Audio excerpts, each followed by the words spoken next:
And a little over 2 months into 2026, and the police, as well as the National Council on Drug Abuse, have identified troubling trends among the school-aged population.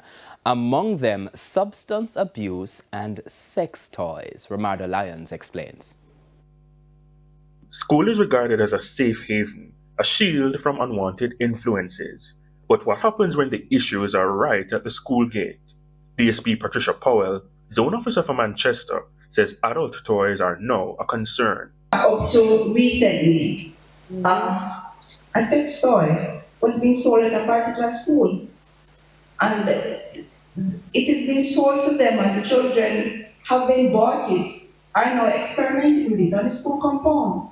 Ms. Powell says it's a wrong on the part of vendors who are ultimately selling negativity. The morals and the responsibility of adults to say, I'm making a living, but how will this living that I'm getting impact the general society? In October 2025, the National Council on Drug Abuse, NCDA, said honeypack, a substance branded as a sexual stimulant, was being used by youngsters across the island. The honeypack, which is a sexual enhancer, and if they're using this at a young age, which can cause sexual dysfunction, then we know what can happen to them in the future. So it's a serious problem that's happening.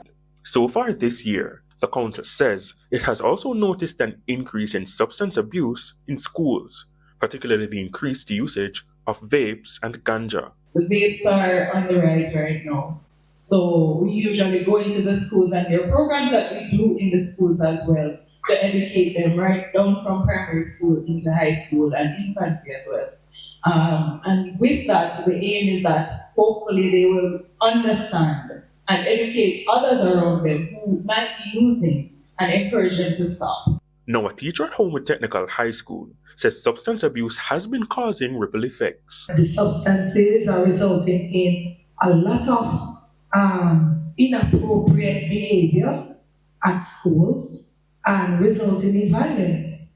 That's why the NCDA says counseling is also provided for parents struggling to cope as their children are engaged in substance abuse, as well as parents who themselves are abusing such substances. The parents themselves may also need counseling, so the counseling is not just for drug abuse, because we are branching out more now, not just focusing on drugs alone, but we realize that the mental health is very important.